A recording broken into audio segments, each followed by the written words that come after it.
tout le monde, tous les coureurs, le public, hands up, les mains en l'air, une fois les mains en l'air, de taper dans les mains, pour le plaisir d'être ici en Italie et de pouvoir prendre le départ de la CCC. Allez, plus fort les mains vers le haut du ciel. Alors on s'approche du départ de la Courmayeur Champé Chamonix. Ça manque maintenant 13 minutes avant le départ de la course. Une course qui relie encore une fois le Val d'Aoste avec le Valais et la France bien sûr, avec 2000 athlètes au départ qui arrivent de chaque coin du monde. Ici, il fait beau. Ils appellent ce côté the sunny side, mais c'est pas le cas sur tout le tour. En particulier, il va faire très froid. La température ressentie sur les crêtes sera de -3. Alors, il y a une grande information, c'est que le parcours a été un petit peu modifié. Oui, a priori, c'est vrai qu'au vu des grosses pluies, il y a eu quelques éboulements dans la nuit. On espère que ça ne va pas trop changer, surtout pour l'UTMB. Ouais. Parce que nous, on a envie de voir l'originel et l'original. Et je crois que beaucoup de coureurs là, qui sont encore dans le lit ce matin et qui regardent le départ de la CCC se posent la même question. Donc pour l'instant, on n'a pas d'informations, mais évidemment, on est dans la montagne et puis c'est un sport de nature, donc il y a les aléas. Et puis on a vu notamment les faveurs, on va en parler dans quelques instants, notamment là on vient d'apercevoir Rachid El Morabiti, deuxième l'année dernière sur l'OCC, 5 fois vainqueur du Marathon des Sables. Bon, il y aura quand même un gros challenger, c'est surtout Monsieur Ludo Pomeray qui a gagné l'année dernière l'UTMB. On l'a aperçu un petit peu, on l'a eu en interview hier. Ludo, il se prépare pour le Grand Raid cette année. Et, il a décidé de faire finalement une course un petit peu plus raisonnable. On le voit à l'écran, vous voyez. Voilà, avec la visière toujours. Exactement. Et puis Ludo, c'est un guerrier. Hein. Il a quand même gagné l'UTMB l'an passé. On se souvient de sa course. C'est incroyable, extraordinaire. Et il est là, il est présent, mais il va avoir à faire quand même un gros plateau. Et il y a quand même aussi des Espagnols et des Américains, aussi bien chez les hommes que chez les femmes. Je vous demande de lever les bras vers le ciel en esprit d'amitié. Et je demande aussi de retenir les mots de Catherine Politi. Regardez, foule incroyable avec le départ 1900 coureurs et toutes les mains en l'air. Ouais, en fait, on s'aperçoit que cette pratique du trail et de l'ultra, on est beaucoup sur le côté émotionnel. On entendait tout à l'heure Catherine Politi sur son discours, la solidarité. On est tous, en fait, quelle que soit la catégorie socio-professionnelle, quelle que soit finalement la nationalité, quel que soit son niveau, on va dire, social, eh bien, sur la ligne de départ, on est à égalité. Égal, ouais. Et voilà, et c'est ça qui est chouette, c'est-à-dire que l'égalité des chances au départ, de pouvoir faire cette course, et ils vont avoir tous le même parcours, dans les mêmes conditions, et tous ensemble. Et ça, c'est rare de voir sur une épreuve de compétition sportive, les hommes, les femmes à côté, et tous les niveaux mélangés. C'est dans moins d'une minute à peu près maintenant. On rappelle quand même 101 km, donc on est dans le domaine de l'ultra, et puis 6100 mètres de dénivelé positif, c'est énorme déjà. Ouais, c'est une grosse préparation, en tout cas pour ceux qui veulent faire l'UTMB, parce que c'est la dernière partie de l'UTMB. Donc il y en a beaucoup, je sais, qui vont sur une CCC, et juste l'année d'après, ils vont faire un UTMB. Allez, on est...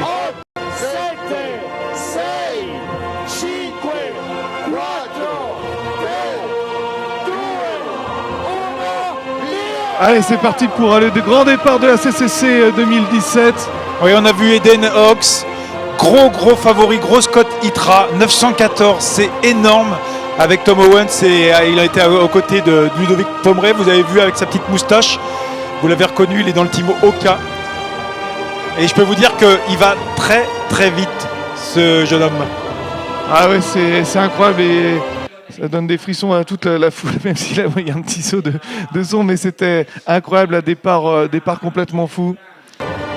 Oui, en fait, les organisateurs de Catherine et Michel ont choisi dès le début de l'UTMB de mettre des musiques de Vangelis. Et en fait, c'est un bon choix parce que effectivement, c'est sur l'émotionnel. Et quand on est sur la ligne départ, je l'ai vécu sur cette CCC, ça nous prend aux tripes. On a vraiment envie de se lancer dans l'aventure. Vangelis qui accueille, qui est avec les coureurs au départ et à l'arrivée. C'est important aussi, toujours dans tous les trails, dans les grosses courses, on retrouve des musiques fortes. Et en plus, Eric, bon, qui est entraîneur, il faut le savoir, toi tu joues en plus beaucoup sur l'émotionnel et ça c'est important pour les coureurs. Hein. Ouais, on y reviendra, effectivement.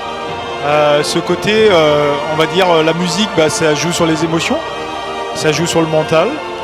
Et puis faut garder le moral toute la course, surtout dans les conditions de course.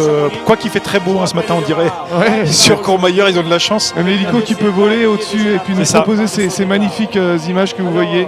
Avec, on l'a vu, plusieurs vagues. Ça, c'est pour écrémer un petit peu pour pas que ça fasse des goulots d'étranglement et les meilleurs sont devant. Les favoris, les plus grosses cotes, c'est l'américain Eden Hawks, donc grosse cote de favoris, qui effectivement sur ce format est très très fort. Ensuite, vous avez Tom Owens aussi qui est en forme et qui a la plus grosse cote à l'ITRA, c'est-à-dire 912. Et puis Ludo Pomeré, évidemment le français qui a gagné l'UTMB. Mais ensuite, on a des outsiders derrière qui sont très très bien placés. Et chez les filles, nous avons Nathalie Mauclair qui s'est alignée sur cette course cette année, qui a décidé de faire un plus petit format pour elle, c'est-à-dire 101 km. J'ai discuté un petit peu avec elle hier. Elle est en forme, tout va bien et elle a besoin aussi de respirer un peu et de ne pas faire des courses au-delà de 150 km. Puis l'Espagnol Mayora Elizondo Maïté, qui a la plus grosse cote devant Nathalie Mauclair, et puis Casey Scallen, l'américaine. Ouais, d'ailleurs en marathon c'est pareil, il y a toujours des vagues. Si vous prenez le départ d'un marathon, voilà, vous allez courir à 2h20, 2h30. Exactement, donc la cote ITRA va permettre de faire une classification, en fait, un classement des coureurs, non pas par rapport au chrono, mais par rapport à justement une cote. Et on retrouve généralement quand même les très très bons coureurs avec une grosse cote devant. Ouais. Alors qu'on nous demande est-ce qu'il y aura une retransmission télé. Alors hier on avait posé la question également, je sais qu'il y a TV8 Mont-Blanc qui va reprendre, donc c'est dispo sur toutes les boxes, mais ce sera seulement je crois pour l'UTMB. Enfin regardez là sur TV8, mais en tout cas le mieux c'est de prendre un câble HDMI comme on parlait un peu technique hier et de mettre votre ordinateur et sur votre télé avec un câble. Ouais. Donc c'est un petit peu la même chose et cette troisième vague, ce sont des très très bons coureurs qui s'entraînent quand même. Et l'objectif pour eux, là, c'est d'être finisher. Voilà, c'est parti pour la troisième et dernière vague de cette CCC. Ça part fort. Ils sont au taquet, là. À 9h30, en même temps, ça fait une demi-heure qu'ils attendent dans le sas, ils n'en peuvent plus, là. Il fallait que ça bouge parce qu'il y a eu le premier départ à 9h, donc la deuxième vague à 9h15 et la troisième donc à 9h30. Ouais, c'est ça. Ça fait du monde quand même dans les sentiers, dans la montagne. C'est aussi une mesure qui est prise pour le respect de l'environnement, on va dire. Il y a eu des études qui ont été faites sur les impacts du piétinement dans les sentiers. Ça dépend en fait par rapport aux sentiers, mais bon, les sentiers sont faits pour être empruntés et justement, c'est pas un gros problème. L'érosion, de toute façon, elle est naturelle.